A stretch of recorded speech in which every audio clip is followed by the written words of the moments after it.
Hello student, আজকে আমি তোমাদের একটা ক্লাস 10 এর একটা চ্যাপ্টার নিয়ে আলোচনা করব। সেটা হচ্ছে এক্সক্রিটরি সিস্টেম, বা বাংলায় যেটাকে আমরা বলেছি রেচনতন্ত্র। এই এক্সক্রিটরি সিস্টেম সম্পর্কে আজকে আমি আলোচনা করব। Excretory system. Excretory system কি? Now the system which helps to remove the waste material, metabolic waste material from our body, this is called excretory system. And the process by which animal remove the waste material, this process is called excretion. রেচনতন্ত্র বা রেচনতন্ত্র কি না, যে তন্ত্রের মাধ্যমে জীব তাদের বিপাকজাত যে দূষিত বার করে দেয় তন্ত্র, আর যে সেটা হচ্ছে, ঠিক আছে, যে তন্ত্র, এই তন্ত্র বা এই যে এক্সক্রিটরি সিস্টেম, এটাকে আমরা দুটো ভাগে, একটা হচ্ছে primary excretory,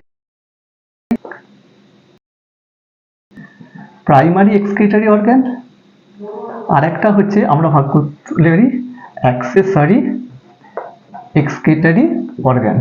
primary excretory organ কি না আমরা জানি, প্রাইমারি এক্সক্রিটরি অর্গান হচ্ছে কিডনি, আর অ্যাক্সেসরি কে কে আছে, স্কিন আছে, লাংস আছে, লিভার আছে, lungs, liver, this are the accessory excretory organ. কি করছে না, স্কিনের মাধ্যমে আমাদের সোয়েট হচ্ছে, সোয়েট ফর্মেশন হয়ে এক্সক্রিটরি হচ্ছে অর্গান, মানে রেচন পদার্থ ত্যাগ, কার্বন ডাই অক্সাইড আমরা ত্যাগ করছি, আর লিভারের দেহ থেকে বাইল পিগমেন্ট যে তৈরি হচ্ছে, সেই বাইল পিগমেন্টকে হচ্ছে লিভার এক্সক্রিটরি অর্গান হিসেবে কাজ করছে। তাহলে এগুলো হলো আমাদের মেন এক্সক্রিটরি দুটো অর্গান। এবার এক্সক্রিটরি সাবস্টেন্স গুলো কি কি আছে, এক্সক্রিটরি সাবস্টেন্স কি কি আছে না, এক্সক্রিটরি সাবস্টেন্স আমরা দুটো ভাগে ভাগ করতে পারি, একটা হচ্ছে নাইট্রোজেনাস, একটা হচ্ছে নাইট্রোজেনাস সাবস্টেন্স, আর একটা হচ্ছে নন নাইট্রোজেনাস সাবস্টেন্স। নাইট্রোজেনাস আর নন নাইট্রোজেনাস সাবস্টেন্স। নাইট্রোজেনাস সাবস্টেন্সের মধ্যে কি আছে, অ্যামোনিয়া, আর কি আছে, ইউরিয়া আর ইউরিক অ্যাসিড, নন নাইট্রোজেনের মধ্যে কি আছে, কার্বন ডাই অক্সাইড আর কিটোন বডি, এই দুটো হলো নন নাইট্রোজেনাস সাবস্টেন্স। এইবার তাহলে মেন আমরা যে রেচন পদার্থগুলো আমরা কি কি পেলাম, আমরা কিছু নাইট্রোজেন যুক্ত রেচন পদার্থ পেলাম, একটা নাইট্রোজেন বিহীন রেচন পদার্থ পেলাম। নাইট্রোজেন যুক্ত রেচন পদার্থের মধ্যে আমরা পেলাম অ্যামোনিয়া, ইউরিয়া, ইউরিক অ্যাসিড, আর নাইট্রোজেন বিহীন মধ্যে পেলাম কার্বন ডাই অক্সাইড আর কিটোন বডি। এবার এই যে কি ধরনের মানে এক্সক্রিট করছে রেচন পদার্থ, তার উপর ডিপেন্ড করে আমরা অর্গানিজমকে আবার কতগুলো নাম দিতে পারি। যেমন কি বলতে পারি, অ্যামনিওটেলিক অর্গানিজম, ইউরিওটেলিক অর্গানিজম, ইউরিকোটেলিক অর্গানিজম। যার প্রসেসটা কি বলেছে, যে প্রসেসে কিছু অর্গানিজম অ্যামোনিয়াটাকে দেহ থেকে বার করে দিচ্ছে তাকে বলা হবে অ্যামনিওটেলিজম, আর যে প্রসেসে ইউরিয়াকে বার করতে তাকে ইউরিওটেলিজম, যে পদার্থে ইউরিক অ্যাসিড ইউরিকোটেলিজম। প্রসেসটা ইউরিকোটেলিজম, আর অর্গানিজম গুলো হচ্ছে অ্যামনিওটেলিক, ইউরিওটেলিক, ইউরিকোটেলিক। এবার অ্যামনিওটেলিক হচ্ছে, অ্যামোনিয়া হচ্ছে সবথেকে বেশি toxic, more toxic, and but it is highly dissolved in water. তাই those organisms live in water, means aquatic animals, যারা জলে থাকে সেই সব অর্গানিজমদের দেখবে বেশিরভাগই অ্যামোনিয়া হচ্ছে এক্সক্রিটরি প্রোডাক্ট। কারণ কি, এটা জলে হাইলি ডিজলভ, ঠিক আছে। এই যে আমরা তার অর্গানিজম যে অ্যামাইনো অ্যাসিড, সেই অ্যামাইনো অ্যাসিড থেকে কি হয়, অ্যামাইনো গ্রুপ থাকে, সেই অ্যামাইনো গ্রুপ ডিঅ্যামাইনাসের প্রসেসে তৈরি হয়, সেই অ্যামাইনো গ্রুপের সঙ্গে হাইড্রোজেন আর রিয়াকশন করে কি তৈরি করে, অ্যামোনিয়া তৈরি করে, ঠিক আছে। এবার আমরা হচ্ছে ইউরিওটেলিক। আমাদের এক্সক্রিটরি প্রোডাক্ট কি, আমাদের এক্সক্রিটরি প্রোডাক্ট হচ্ছে ইউরিয়া, আমাদের মেইন এক্সক্রিটরি ইউরিওটেলিক অর্গানিজম। আর আমাদের ইউরিয়া কোথায় তৈরি হয়, লিভার না, অরিনিথিন সাইকেল প্রসেসে, অরিনিথিন যে সাইকেল একটা প্রসেস আছে, সেই প্রসেসের সঙ্গে অ্যামোনিয়া রিঅ্যাক্ট করে কি তৈরি করছে, ইউরিয়া, লেস টক্সিক, মানে অ্যামোনিয়া থেকে একটু কম টক্সিক তৈরি হলো, সেটা আমাদের এক্সক্রিটরি বেরিয়ে যায়। ইউরিক অ্যাসিড এটা একদমই লেস টক্সিক।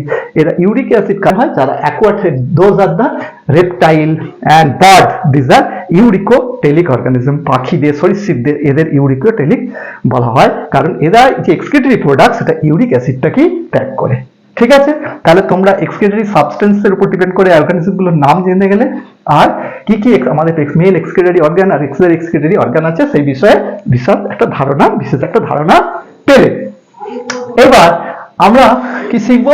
এবার আমরা শিখবো বিভিন্ন যে অর্গানিজম আছে আমাদের, তাদের different types of excretory organ আছে। যেমন ধরো প্রোটোনেফ্রিডিয়া,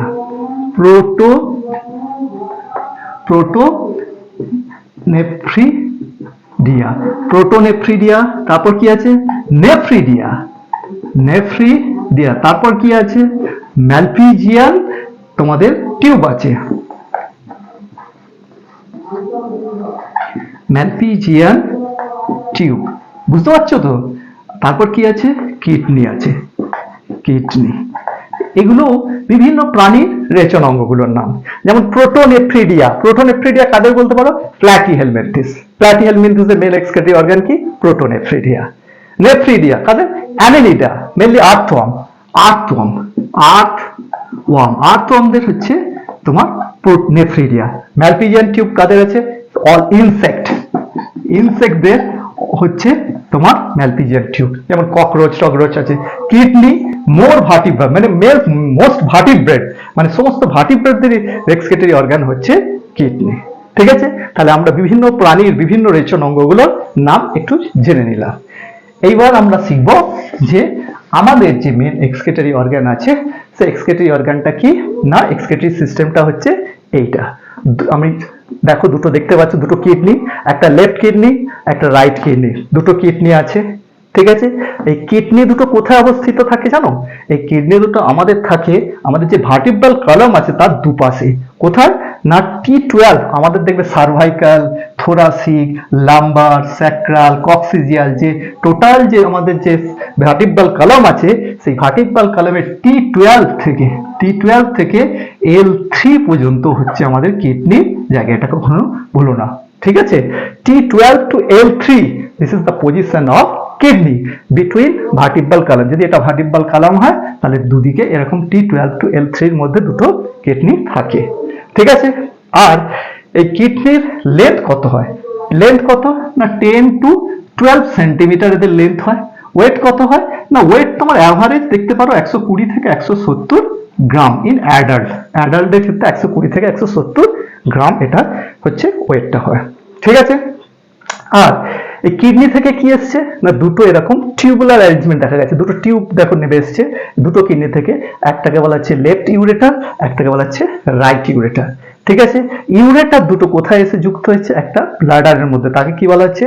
ইউরিনারি ব্লাডার। আর ইউরিনারি ব্লাডারটা কোথায় মুক্ত হয়েছে? ইউরেথ্রার মাধ্যমে মুক্ত হয়েছে। তাহলে আর এখানে কি দেখতে পাচ্ছ? ডরসাল অ্যাওর্টা আর ইনফিরিয়র। ডরসাল অ্যাওর্টা কি না, এটাতে রেনাল আর্টারি, যেটা আমাদের কিডনিকে ব্লাড সাপ্লাই করবে, আর ইনফিরিয়র ভেনা কাভা, যেটা কিডনি থেকে ডিঅক্সিনেটেড ব্লাডকে বার করে নেবে, renal vein. Renal dorsal aorta আর ইনফিরিয়র ভেনা কাভা। ঠিক আছে, তাহলে এটা হচ্ছে একটা এক্সক্রিটরি সিস্টেম। আর দুটো দেখো কিডনির উপরে দুটো কাপসেপ গ্ল্যান্ড থাকে এক্সট্রা, যেটা অ্যাড্রিনাল গ্ল্যান্ড, যেটাকে আমরা ইমার্জেন্সি গ্ল্যান্ডও বলে থাকি, যেটা আপদকালীন হরমোন অ্যাড্রিনালিন আমাদের দেহ থেকে বার করে।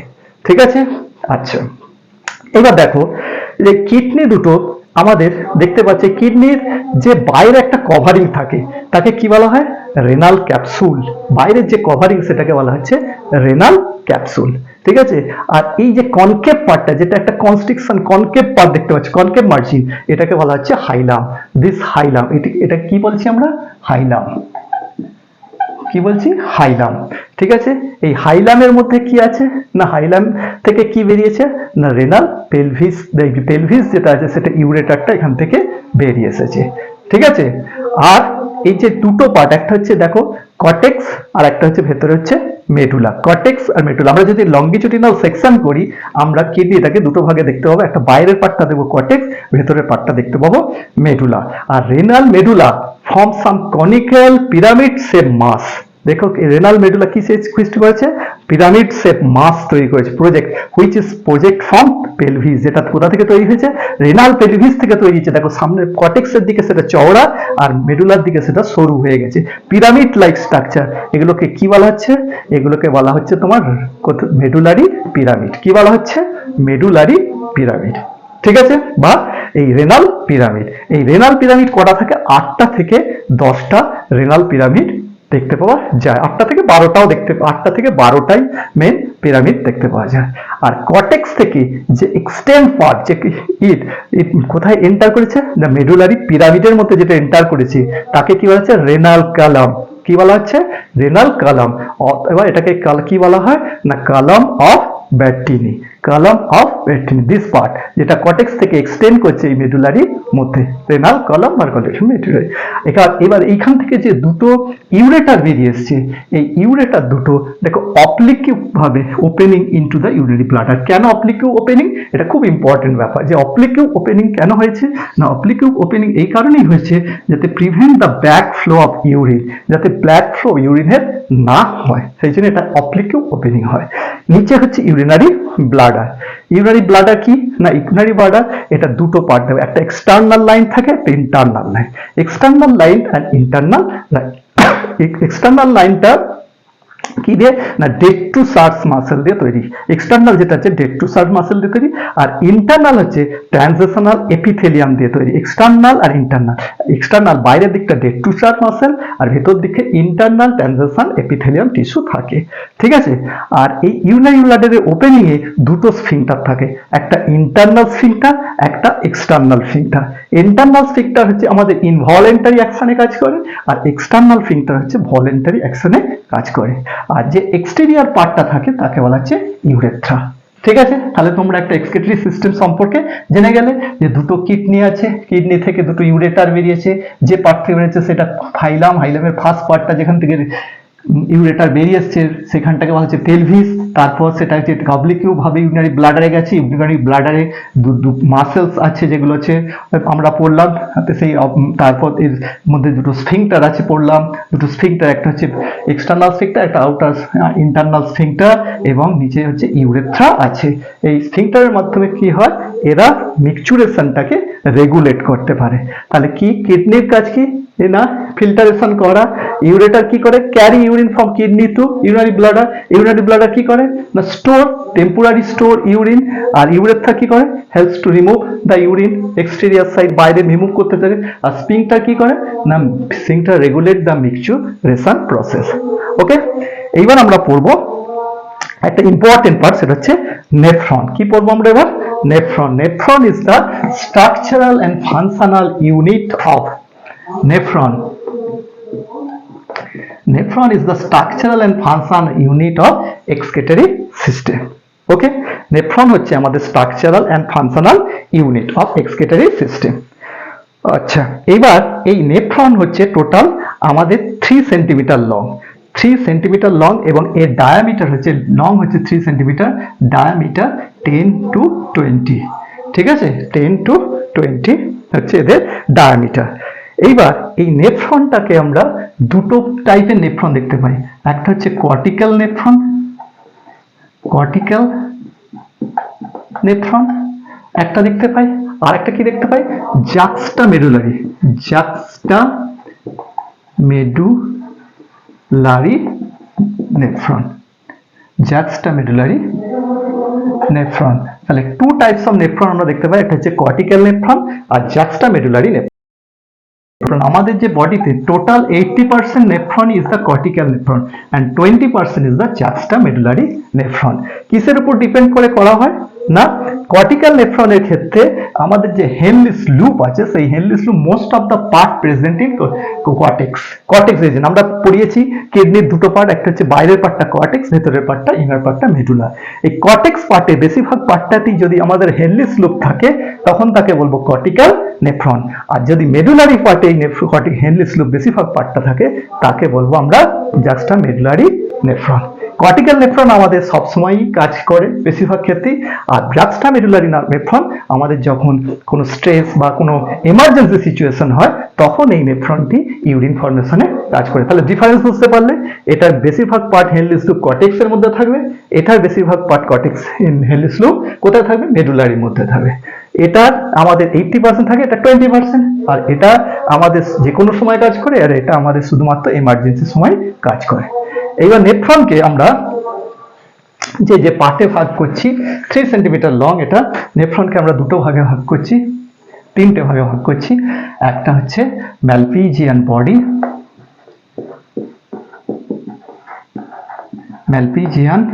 বডি, দুই হচ্ছে রেনাল টিউব, 3 হচ্ছে কালেক্টিং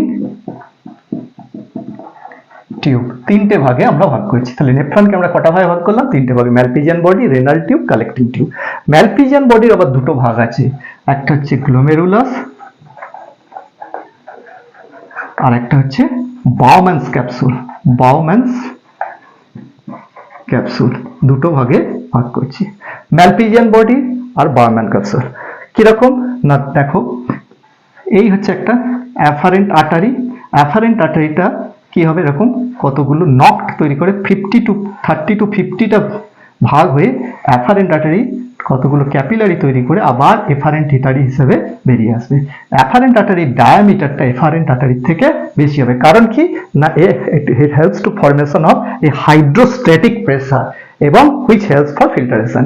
এই বেশি পরিমাণে মানে এন্টার করবে, কম কামস আউট হবে, ফলে কি হবে, একটা হাইড্রোস্ট্যাটিক প্রেসার ক্রিয়েট করবে যেটা ফিল্টারেশনে হেল্প করবে। এটাই হচ্ছে afferent artery and this is হচ্ছে গ্লোমেরুলার। আর lower a cup shape part is present, এরকম একটা কাপ শেপ লোয়ার পার্ট থাকে, তাকে বলা হয় বার্মান ক্যাপসুল। এই দুটোকে একসঙ্গে কালেকটিভলি বলা হচ্ছে ম্যালপিজিয়ান বডি। এই বার্মান ক্যাপসুলে এক ধরনের সেল থাকে, তাকে বলা হয় পোডোসাইট সেল। কি নাম না, পোডোসাইট সেল। এই পোডোসাইট সেলগুলো এমন ভাবে অ্যারেঞ্জ করা থাকে যে এতে কিছু কিছু ছিদ্র তৈরি করে, পোডোসাইট সিল্ট তৈরি করবে, যেটাকে বলে ফিল্টারেশন সিল্ট বলা হবে।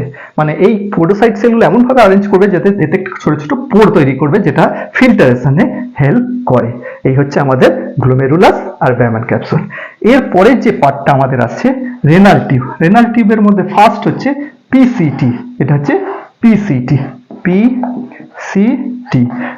means proximal convoluted tube। কি নাম? proximal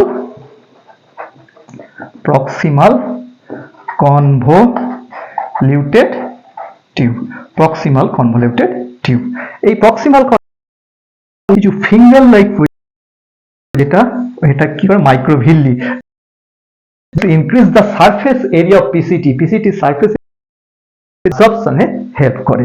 তার হচ্ছে হেনলিস পার্ট থাকে, হেনলিস লুপ, ডিসেন্ডিং লুপ দুটো। এই হেনলিস লুপের এটাকে বলা হচ্ছে ডিসিটি। নেক্সট পার্ট হচ্ছে ডিসিটি মানে distal convoluted tube. Distal convoluted টিউবটা কার সঙ্গে যুক্ত হয় না, কালেক্টিং টিউবের সঙ্গে এরকম ভাবে যুক্ত থাকে। তাহলে এই দুটো পার্ট নিয়ে বার্মান ক্যাপসুল আর গ্লোমেরুলাস দুটো মিলিয়ে হচ্ছে আমাদের Malpighian body. After that renal টিউবের মধ্যে আমরা পাচ্ছি PC tube, Henle's loop, DCT, proximal convoluted tube, Henle's loop, DCT and next collecting tube. This is the structure of nephron. ঠিক আছে। আর এই যে ইউরিন ফর্মেশন হচ্ছে, এই ইউরিন যে কিভাবে কোন পাথওয়েতে যে ক্যারি হচ্ছে, সেই পাথওয়েটা আমরা দেখে নেব একটু। ফার্স্ট হচ্ছে নেফ্রন, তারপর হচ্ছে কালেক্টিং ডাক্ট,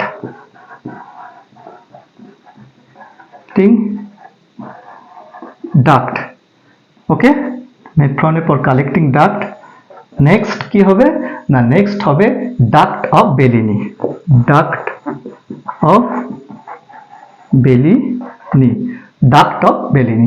নেক্সট কি কোথায় আসবে, প্যাপিলা। নেক্সট কোথায় আসবে, রেনাল ক্যালিক্স কোথায়, কোন পার্টটায়, এই যে পেলভিসের পর যেটা থাকে সেই পার্টটা হচ্ছে calyx. Major calyx, minor calyx. First যেটা দুটো বা তিনটে ভাগ, দুটো ভাগ থাকে সেটা মেজর ক্যালিক্স, তারপরে যদি বেশি ভাগ থাকে সেগুলো মাইনর ক্যালিক্স থাকতে পারে। সেটা কোথায় এলো, রেনাল ক্যালিক্সে এলো। এবার রেনাল ক্যালিক্স থেকে কোথায় আসবে, রেনাল ক্যালিক্স থেকে রেনাল পেলভিসে আসবে। পেলভিসের পর কোথায় আসবে, রেনাল সার্ভিসের পর ইউরেটারের পর আসবে কোথায়, ইউরিনারি